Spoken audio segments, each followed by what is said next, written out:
नमस्कार। चैत्र नवरात्रि प्रारंभ हो रहा है। देवी की आराधना के लिए यह बहुत उपयुक्त समय होता है। बहुत ही अत्यंत शक्तिशाली समय है। यदि व्यक्ति निष्ठा के साथ शांत चित्त होकर पवित्र मन से और पवित्र वातावरण में देवी की साधना करे तो आपके अंदर की जो आत्मशक्ति है, जो अंदर की ऊर्जा है, उसका बहुत ऊंचे स्तर तक आप उसको ले जा सकते हैं। देवी की पूजना में आप जब उनका पूजन करते हैं तो क्या करें क्या नहीं करें, बहुत सारे लोग कहते हैं। पहली चीज, किसी भी देवी देवता की उपासना करने में उसमें हर समय आप एक शब्द सुनते होंगे, यथाशक्ति। जो आपकी शक्ति हो उसी के अनुकूल आप व्यवस्था करें। ऐसा नहीं है कि आप अपनी हैसियत से ज़्यादा कुछ ऐसी व्यवस्था करने लगे कि फिर पूरी पूजा के दौरान आप सिर्फ रुपए पैसे और व्यवस्था के चक्कर में ही रह जाए। मूल काम जो आपका साधना है, देवी की उपासना है, वो पीछे छूट जाए। मेरी आपको सलाह होगी कि पहला काम, जो सुबह सुबह झोला लेके लोग निकल जाते हैं, किसी के भी लॉन में, बाउंड्री के भीतर किसी की फुलवारी में घुस जाएंगे और फूलों पे, कलियों पे आक्रमण जैसा करते हैं, नोच ले आते हैं। यह अपराध की श्रेणी में आता है। शास्त्रों में, खासकर पद्म पुराण में वर्णित है कि यदि आपको पूजा के लिए पुष्प की आवश्यकता है तो आप उन पुष्पों की वाटिका के स्वामी से अनुमति लेके अपनी आवश्यकता अनुसार फूल तोड़ें। यदि आप किसी सार्वजनिक उद्यान इत्यादि में जा रहे हैं तो आप ध्यान रखें कि आप उतना ही पुष्प तोड़ें जिससे आपका अर्चन का कार्य संपन्न हो सके।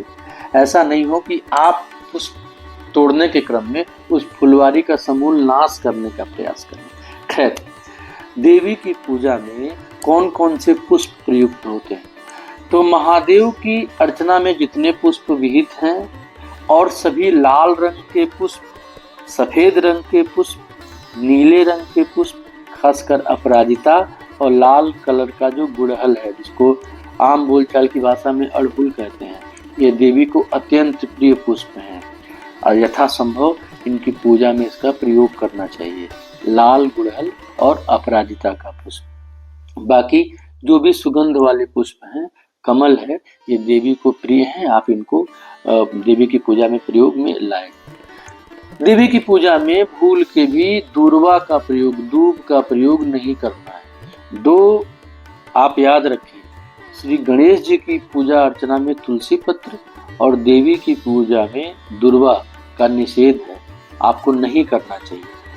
अब आता है कि भाई देवी जी की पूजा आप कैसे करें। बहुत सारे लोग कलश इत्यादि स्थापित करते हैं, लेकिन बड़े महानगरों में रहने वाले लोग, बहुत व्यस्त गृहस्थ जीवन जिनका है, ऐसी माताएं जिनके ऊपर बहुत सारे दायित्व है अपने बच्चों को तैयार करने का, घर परिवार के दायित्व का, वो कलश इत्यादि स्थापित करके बहुत विधिवत पूजा नहीं कर सकती हैं। तो उनको नवरात्रि की साधना कैसे करनी है? पहला काम है कि आप जो भी अपने पूरे घर को साफ कर लें। स्वच्छता बहुत आवश्यक है किसी भी साधना पूजा के लिए। स्वच्छता के बाद आप एक नारियल रख लें, चुनरी रख लें, किसी मौली धागा में बांध के रख लें।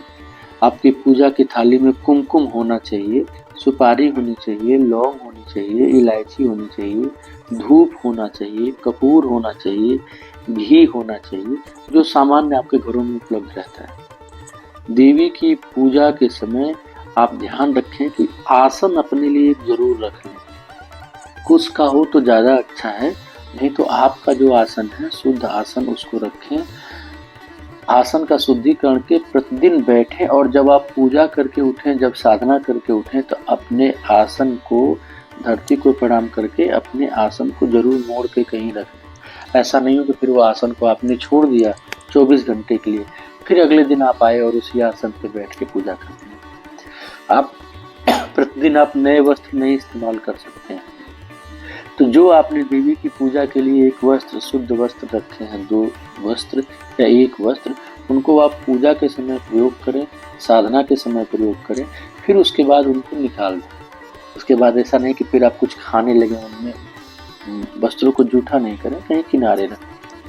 तीसरा चीज़ है, आप दुर्गा सप्तशती जी का पाठ करते हैं या कोई अन्य ग्रंथ का पाठ करते हैं, देवी भागवत महापुराण का पाठ करते हैं, तो आपके मन में हमेशा शंका होती है कि भाई हमको तो संस्कृत नहीं आती है, हमको हिंदी आती है, तो आप हिंदी में ही पाठ करें। कोई आवश्यक नहीं कि आप संस्कृत में पाठ करें और अशुद्ध पाठ करें। असल चीज है आप पाठ करने का प्रयास करें, आपकी भावनाएं शुद्ध होनी चाहिए, आपके विचार शुद्ध होने चाहिए। संस्कृत जिनको नहीं आती है, ऐसा नहीं है कि उनका भगवान या माँ जगदम्बा उनकी पूजा स्वीकार नहीं करती। 9 दिन का व्रत रहते हैं लोग। 9 दिन के व्रत का आशय यही लगाया जाता है कि हमको अनाज नहीं खाना है, हमको नमक नहीं खाना है। व्रत सिर्फ और सिर्फ अन्न छोड़ने का माध्यम नहीं है। व्रत करते हैं अपने अहंकार को भी छोड़िए, अपने मोह को छोड़िए, अपनी लालच को छोड़िए, ईर्ष्या को छोड़िए, निद्रा को, आलस्य को, इन पे भी आप अपना जब नियंत्रण रखेंगे तो सही सच्चे अर्थों में आपका व्रत होगा। किसी भी देवी देवता भगवान के प्रति 32 अपराध कहे गए हैं। उन 32 अपराधों को करने से बचना चाहिए। और उन 32 अपराधों की अगर मैं अभी आपके सामने लिस्ट पढ़ दूं तो आप देखेंगे कि वो जो 32 अपराध हैं वो मात्र व्यक्ति के अहंकार से हैं। जैसे भगवान के मंदिर में देवी स्थान पे जा रहे हैं तो आप खड़ा हो या जूता चप्पल पहन के चले जा रहे हैं, यह अपराध है। आप भगवान के मंदिर के सामने से गुजरते हैं, देवी जी के मंदिर के सामने से गुजरते हैं, आप गाड़ी लगा के गेट पे और प्रणाम करते हुए जाते हैं, सवारी पे चढ़ के जाते हैं, पालकी पे चढ़ के जाते हैं, यह अपराध की श्रेणी में आता है। नवरात्रि चल रहा है, उसमें आपको भगवान का, देवी का सेवा करनी है, आप अपने आहार में शुद्धता नहीं रख पा रहे हैं, मांसाहार मदिरा का सेवन कर रहे हैं, ये या आपके आचरण व्यवहार में गड़बड़ी है, आप भगवान को मंदिर में जाके किसी की निंदा कर रहे हैं, किसी को गाली दे रहे हैं, अपने अहंकार में कि मैं तो बहुत प्रभावशाली व्यक्ति हूँ तो सारी लाइनें तोड़ के पहले मैं ही प्रणाम कर लूँगा, ये सारे भगवान के प्रति अपराध होते हैं, इनसे बचना चाहिए। देवी की उपासना जब आप प्रारंभ करते हैं तो देवी की विहित पाठ करने के पहले भगवान गणेश का, महादेव का, विष्णु भगवान का पूजन कर लें, सूर्य भगवान को जल दे दें, फिर आप पाठ में बैठें और देवी का उपासना करें। लेकिन सबसे महत्वपूर्ण इस पूजा स्वच्छता रखें।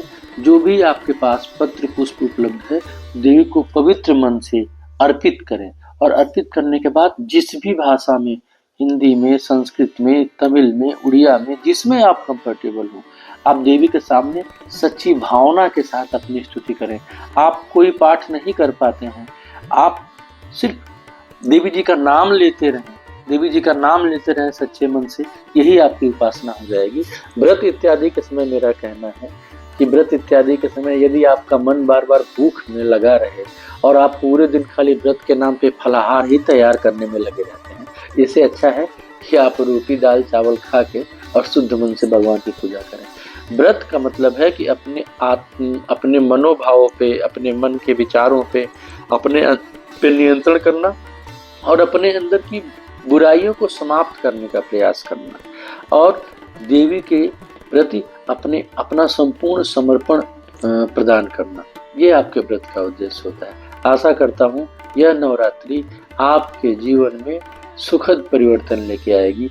देवी आपका कल्याण करेंगी। धन्यवाद।